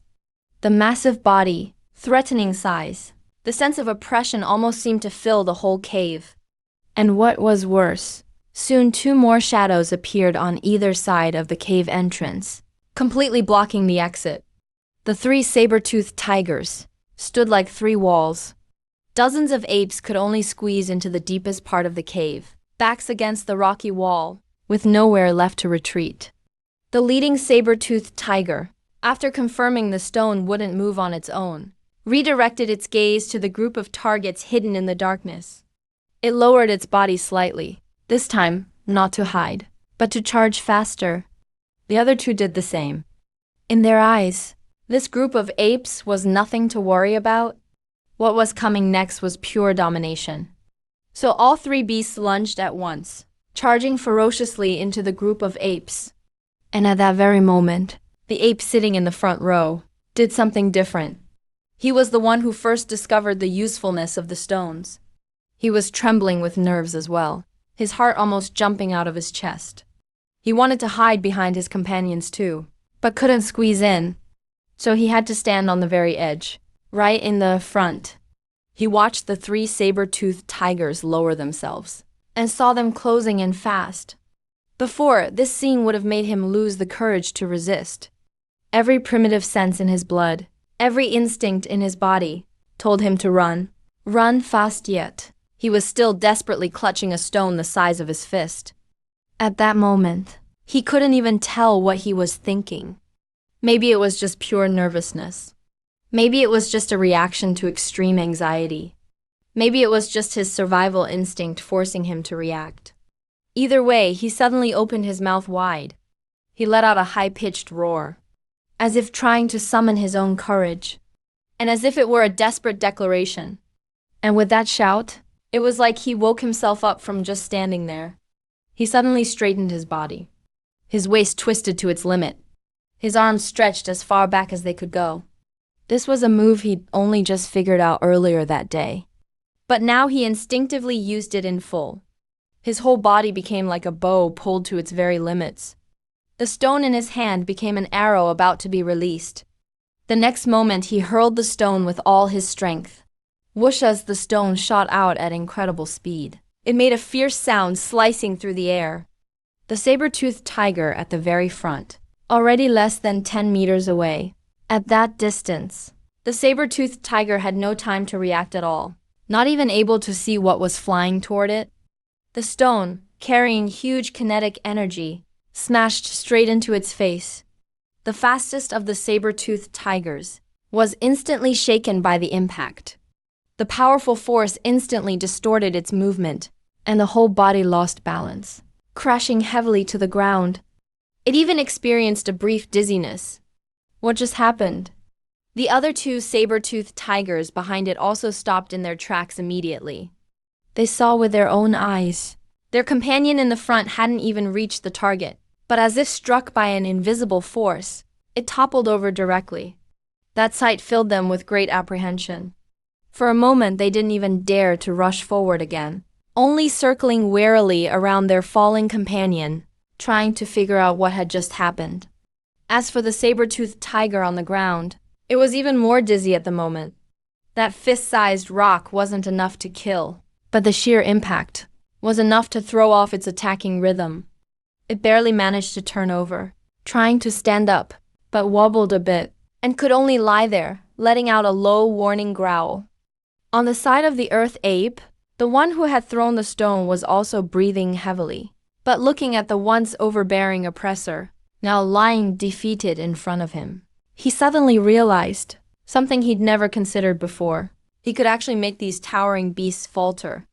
Turns out, the ferocious animals who always chased them into a scatter could also be forced to halt by some kind of power. This realization was still vague, not quite a true thought yet, but it had already started to take root in the earth ape's mind. Maybe he wasn't so weak after all. Maybe facing danger wasn't just about running away. So he picked up another stone. This time he didn't back down. Instead, he roared loudly to his companions behind him, as if encouraging them, and also as if sending some sort of signal. And his companions did see it. They saw the saber-toothed tiger shaken by the blow, saw the other two hesitate too. The earth ape once again assumed his stance, and hurled another rock. This time, the rock hit the fallen saber-toothed tiger squarely on its side, making it let out another retreating whimper. The other two saber-toothed tigers were truly stunned now, even instinctively taking a few steps back. That scene, for the dozens of earth apes in the cave, was almost like a live tutorial. So throwing stones with force really could make these dangerous beasts retreat. As the saber-toothed tigers backed away, the panic in the earth apes' hearts quickly faded as well. They all lowered their heads, looking at the scattered rocks on the ground. What had been just toys in the daytime suddenly became a means they could rely on. So, one earth ape after another bent down to pick up stones. Soon, over half of the earth apes were grasping rocks. In the darkness, their eyes weren't just full of panic anymore, but instead all stared intently at the three saber-toothed tigers at the cave entrance. The saber-toothed tigers also sensed the change of atmosphere. Once, those looks held only fear and retreat before the strong, before the powerful. But this time, for the first time, they felt that what was facing them were no longer just passive prey. From this moment on, the tables had turned. Inside the pitch-black cave, visibility was extremely low. For the saber-toothed tigers who have night vision, this should have been the perfect hunting ground. The cave wasn't deep, with barely 20 or 30 meters from entrance to the far end, and not even 5 meters wide. 3 massive saber-toothed tigers blocking the entrance. Dozens of earth apes huddled in the farthest corner, looked like a ready-made buffet. Logically speaking, this hunt should have been a landslide. But ever since that very first unremarkable stone toppled the Lid saber-toothed tiger, everything had changed. In Gaobang Nation's exclusive livestream, chat was flooded with ridicule just a second ago, but the next moment, it was as if someone had hit the mute button. The barrage of comments abruptly stopped. Only the images on the stream kept moving forward. Meanwhile, in the Dragon Nation livestream, the chat exploded. Forget Gaobang viewers. Even Dragon Nation viewers themselves didn't expect it. What seemed like a certain death situation would take such a crazy turn because of just a stone. Such a ridiculous twist. Throwing stones is such a normal thing for modern people, who didn't toss pebbles across water as a kid, or throw seeds and stones at tree trunks for fun. So when everyone saw the earth apes hurling rocks at each other inside the cave, no one thought much of it. Who could have imagined that this seemingly childish act could actually force back 3 apex prehistoric predators on the spot, and even knock one down right there? At the Dragon Nation research group, there was dead silence too. Just moments ago, everyone thought it was over for Dragon Nation this time. But then suddenly everything changed dramatically, leaving everyone stunned. Old Chin was silent for a long time, his brow deeply furrowed. It was only now that he truly understood what that time you refused outside assistance, insisting on intervening on your own, had really brought about. He often let out a breath and finally admitted, we all underestimated this new civilization observer. In Old Chin's eyes, the issue wasn't the stones themselves, but that before, they'd always seen things from a human perspective. For modern people, fighting lions or tigers with stones seems stupid because humans have much safer and more efficient ways to kill, like guns or traps. So we subconsciously assume stones could never pose a real threat to such large predators. But if you look from another angle, from the perspective of a beast, it's a whole different story. From the very start of Earth Online until now, whether it's the giant beasts of the dinosaur era or the top mammals of today, in order to hurt their enemies, they can only follow the same rules. They have to get close. Has to be close combat, using claws or fangs, horns, or other close contact means. Decide the winner. Who's bigger, who's faster, who bites harder. That one is stronger. But in such a world, when a group capable of long-range attacks appeared, the rules were completely shattered. No matter how sharp your claws are, or how terrifying your fangs are, if you can't reach me, it means nothing. Once Diligent realized this, he finally understood why you didn't need their advice at all. The research team had always been thinking before how to make up for the geographical disadvantages of Group 10, as much as possible within the existing rules of the ecosystem. But you took a different approach. You weren't fixing weaknesses. You were changing the rules directly. Let the primitive ground apes break free from the biological law of close combat. They leapfrogged ahead. And precisely because of that, the situation inside the cave flipped completely. Facing dozens of ground apes raising stones at once, the three saber-toothed tigers instinctively sensed danger. Their exceptional night vision let them see clearly. The group of apes raising their hands, striking a pose, like strange little catapults. The very next second, a dense barrage of stones came smashing down like rain. At that moment, for the three saber-toothed tigers, their world collapsed. The two sides were too close, and the cave was way too cramped. The speed of the 10 projectiles was also insanely fast. It all happened in an instant. The three saber-toothed tigers were hit all over their bodies at the same time. The stones were fast and heavy, and each impact brought waves of pain, triggering a constant barrage of blunt force shocks. And when they hit vulnerable spots like the head, face, or joints, the pain doubled. They rolled and roared, trying to dodge. But the problem was, the cave was already narrow. The apes fought as one unit, and the stones came in continuous waves. There was simply no escape. That feeling was even worse than being surrounded by a pack of wild dogs. At least wild dogs would get close to attack, but these stones kept flying from a distance. They had no chance to fight back at all. They had the strength, speed, and fangs, but couldn't even touch their targets. All they could do was passively take the hits. So the apex predators got scared. This isn't a metaphor. It's fear in the truest sense. Their instincts were screaming that it was dangerous here, that there was something wrong with this cave, and that this group of apes was unusual. They had to escape. In nature, if you can't win, you run. If you sense something's wrong, you retreat. That's the most normal choice. It's just, the saber-toothed tigers hadn't encountered anything like this for a very long time.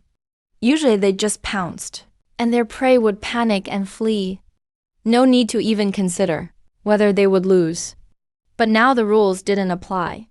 Two of the saber-toothed tigers that could still stand made a snap decision and turned to dash out of the cave, trying to use their backs and bodies to take the hits, protecting their heads as they escaped. But the one that charged ahead at first and got struck hard in the head by the first stone was in trouble. He was already dizzy from the blow, and his legs kept getting hit, so he couldn't stand up. All he could do was curl up in place, taking hit after hit from the stone barrage that followed. Bang bang. Bang bang. His fur was already a complete mess. with injuries all over his body. The head trauma left him barely able to move, his vision going dark. Until the river rocks on the ground were almost all picked clean by the ground apes, the one-sided assault finally stopped. That saber-toothed tiger wasn't dead immediately, but he was just about done for. His massive body collapsed on the ground, with only weak, intermittent whimpers coming from his mouth. He was extremely weak. Just then, the ground ape that first threw a stone cautiously stuck his head out, first observing from a distance, then nudged and encouraged by his companions, slowly approaching, looking left and right, until he was sure that this once fearsome beast could never get up again. He let out a loud cry, as if to tell his companions it was safe. So more apes gathered around. The strongest ground ape among them even brought over a big rock the size of a basketball. Earlier during the day, they thought these rocks were too heavy and couldn't throw them far. Pretty much useless. But now it became the finishing blow. That strong ape lifted the stone high above his head, then brought it crashing down. With a loud, heavy thud, the saber-toothed tiger took a fatal hit, and its life ended completely. Inside the cave, a chorus of short, excited cries instantly erupted. In the past, it was always the ground apes being hunted by saber-toothed tigers. No one ever imagined that one day a saber-toothed tiger would be lying in front of them, for them to observe as they pleased. At first they were excited, but soon their gazes uncontrollably fell upon the exposed flesh of the saber-toothed tiger. That was meat. Many ground apes instinctively swallowed. At this stage, the ancestral ground ape's main diet was still wild fruits, nuts, and roots. Occasionally, they would catch some non-toxic insects and bugs to supplement their protein. Of course, they needed meat, but they simply had no way to reliably obtain large amounts of meat. But now, an entire saber-toothed tiger lay right in front of them. Such a massive body meant a huge amount of meat. If they split it up, every ground ape could get a fairly large piece. So excitement gradually turned into desire. The ground ape who first tasted the meat was once again pushed out by its companions. Even though the apes had no concept of a king yet, in the face of that life-and-death crisis just now, he was the first to step forward, the first to hit their mortal enemy, the first to prove that a predator could also fall, and could also be wounded. So the others began to instinctively trust him, respect him, and were willing to let him decide what to do next first. As expected, he didn't let his companions down. He sat down right next to the saber-toothed tiger's remains, grabbed the torn flesh with his hands, and ripped it suddenly, tearing off a big chunk of bloody meat and stuffing it into his mouth to chew. The taste was hard to describe. It was tough and gamey, and not really easy to chew. But for him, it was more tempting than any wild fruit or bug he'd eaten before. Far more appealing. His eyes lit up instantly. He called his companions up right away to share. That night, the predator became the prey. For the first time, the ancestral ground apes really tasted the meat of a large animal. And you carefully recorded this scene in your observation notes, because you understood this was not just a simple addition to their diet. Going from eating fruits to eating meat may seem like just a change in taste, but in reality, it was like opening Pandora's box. Meat meant higher density protein, fat, and energy. And these things would continually fuel another, even more terrifying plug-in, the brain. The viewers from Takaboko Nation watching this scene were almost collectively shocked. In their eyes, this was simply an upheaval. Just before, these monkeys would be terrified and scatter in a panic just hearing a saber-toothed tiger's roar. Now they actually dared to rip the skin and flesh from a saber-toothed tiger, gnawing on its meat. They couldn't accept it. The livestream chat was filled with curses. But at this very moment, viewers from Dragon Nation finally stood tall. A huge wave of people swarmed into Takaboko Nation's livestream to rub it in. But unlike the emotional crowd, the Takaboko research team remained fairly calm. Someone brought up the question, since the ground apes could actively intervene and develop a throwing skill, could the saber-toothed tiger also be modified like this? But the idea was quickly dismissed. For a very simple reason. The saber-tooth's front paws couldn't even grab, much less hold something steady to throw it. Its body structure was entirely different from the ape's. If you forced the change, it would most likely ruin the physical strengths it already had, and end up losing more than gaining. It wasn't worth it. So in the end, they could only console themselves. This failure was mostly due to the horrible cave environment, with narrow space and close quarters, high numbers of ground apes, and stones that were almost impossible to dodge. That's the only reason the saber-toothed tiger suffered such a big loss. If it were on an open plain, the stones wouldn't have much effect, and couldn't easily inflict serious wounds on a saber-toothed tiger that could still move. What's more, the number of saber-toothed tigers in this area was still increasing, further shrinking the ape's living space. One defeat didn't mean the overall situation had reversed, and so the scenario soon entered a new phase. After tasting meat for the first time, the ground ape's mindset began to change. That entire saber-toothed tiger was enough to feed them until the next day.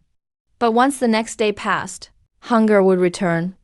They still needed to go out and search for food again. And at this moment, that same ground ape who first ate had already become the leader of this group. He seemed to possess a rare courage compared to the rest, a certain charisma and decisiveness. So his companions were more willing to follow him and act according to his decisions. The emergence of a leader also made what started as several households, loosely clustered together, become much more unified. In the past, the ground apes would gather because of family bonds, but relations between families were vague and loose.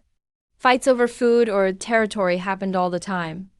Conflicts broke out due to these, but now they were slowly understanding that when facing real crisis, there must be someone who steps up and unites all companions as a team to survive together. Thus, the group began to truly bond. This time, the leader gathered almost 20 ground apes, preparing to leave the cave together in search of food. They were no longer just a few scattered monkeys in loosely formed groups. This was small-scale group action in the real sense. By noon, when the sun was at its hottest, a large troop of ground apes emerged from the cave. 20 or so gathered together, which was quite a sight. Such numbers made many nearby animals instinctively wary. Even some solitary predators, seeing these monkeys travel together from a distance, would stop and observe first, not daring to approach rashly. Even the apes themselves clearly felt the advantage of having so many companions.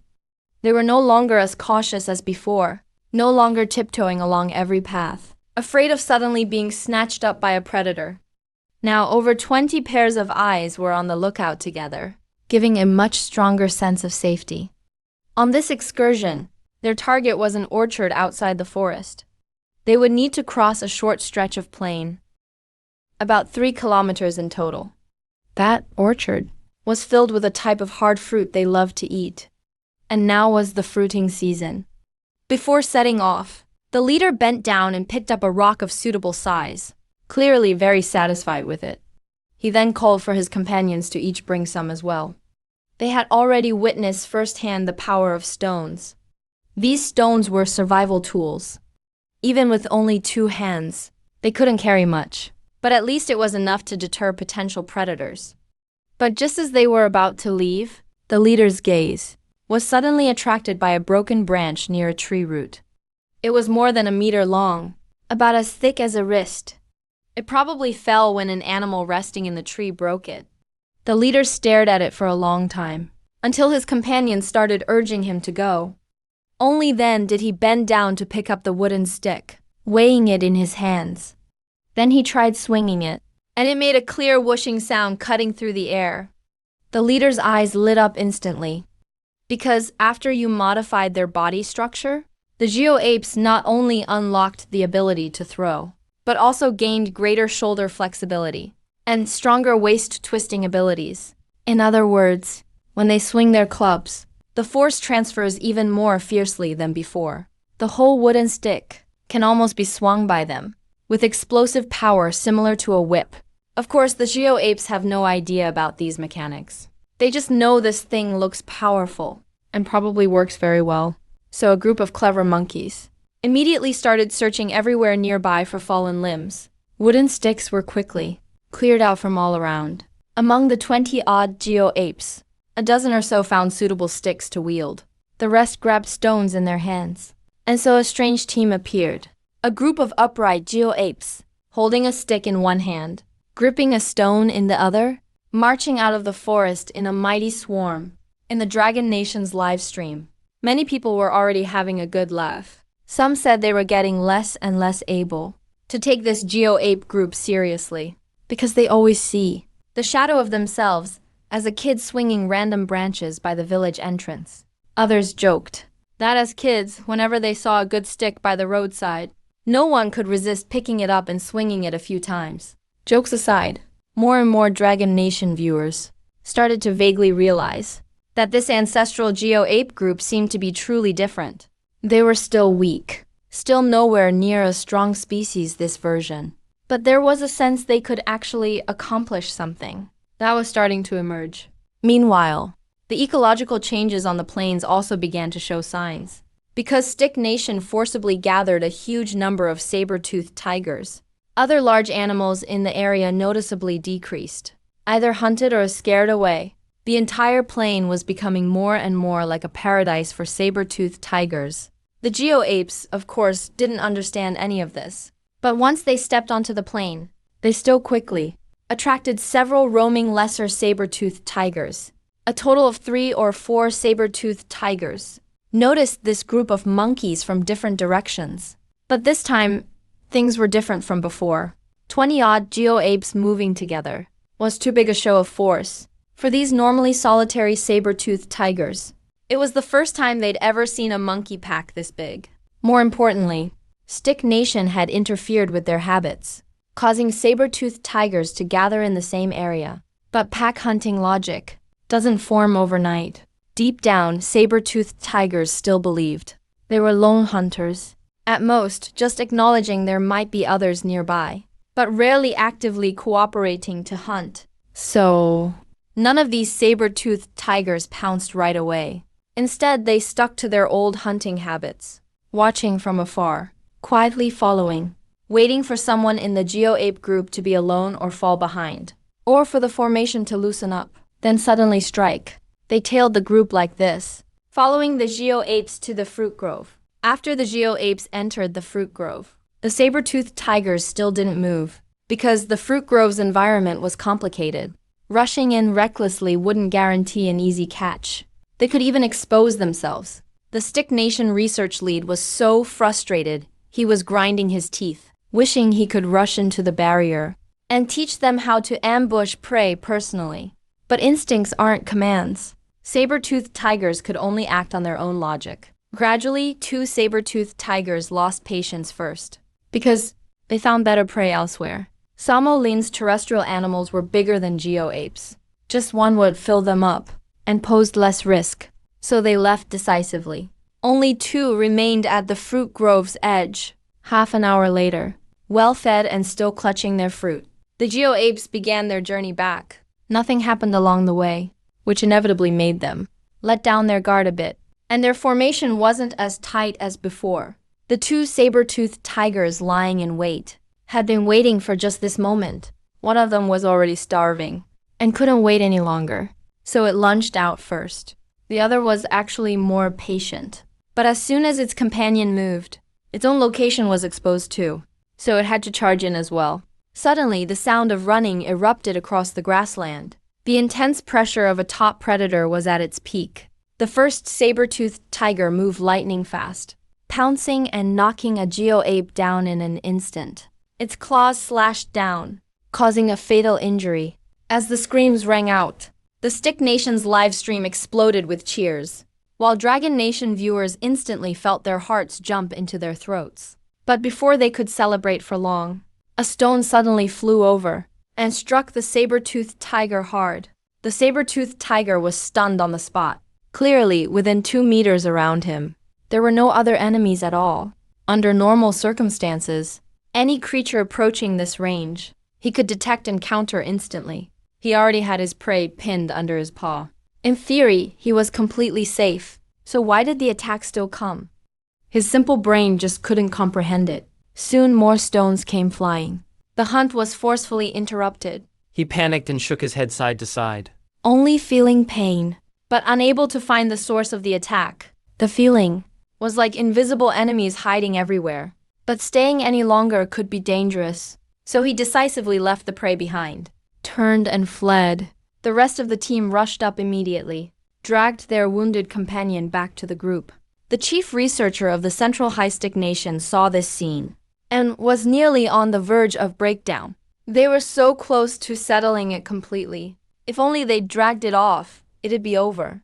But this precisely revealed the fundamental difference between him and the saber-toothed tiger. Humans think in terms of maximizing gains, while beasts always choose survival first. Whenever there is a remote threat he can't understand nearby, instinct forces him to retreat first.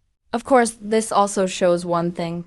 On open ground, just relying on stones, it's indeed difficult for the earth apes to directly pose a lethal threat to a still-moving saber-toothed tiger, deliver fatal danger.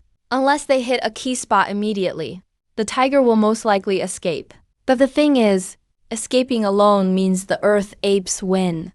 And the second saber-toothed tiger was targeting the leader of the earth apes. Because his companion got exposed first, his attack lacked the best element of surprise. The leader sensed danger instantly and threw the only stone in his hand. This saber-toothed tiger was lucky, or its reaction was genuinely fast. It suddenly leapt aside, dodging the stone's trajectory toward its face. But precisely because of that dodge, his pounce was disrupted. His movements clearly stalled a bit. That brief pause was plenty. The leader gripped tightly a meter-long thick wooden club and swung it sideways in one fluid motion. A dull thud sounded. The saber-toothed tiger was directly stunned by the blow. He just couldn't figure out why the monkey suddenly had such a hard and fast-swinging arm. The impact was like getting rammed by a large creature at high speed. It hurt in the most baffling way. The pain made no sense. What unsettled him even more was the leader wasn't scared off. Instead, he kept roaring while swinging the club and advancing. The club whooshed loudly as it swung, almost leaving phantom trails, and the leader's arm span. This created a dangerous radius that the saber-toothed tiger just wouldn't dare recklessly enter. If he stepped back, the leader stepped forward. As he retreated, the leader pressed on, until other earth apes approached with stones and clubs, closed in from this direction. The saber-toothed tiger finally gave up completely, turned to leave. That hit to his cheek still burned with pain, but he just couldn't figure out how he even got struck. All he remembered was that thing swung way too fast.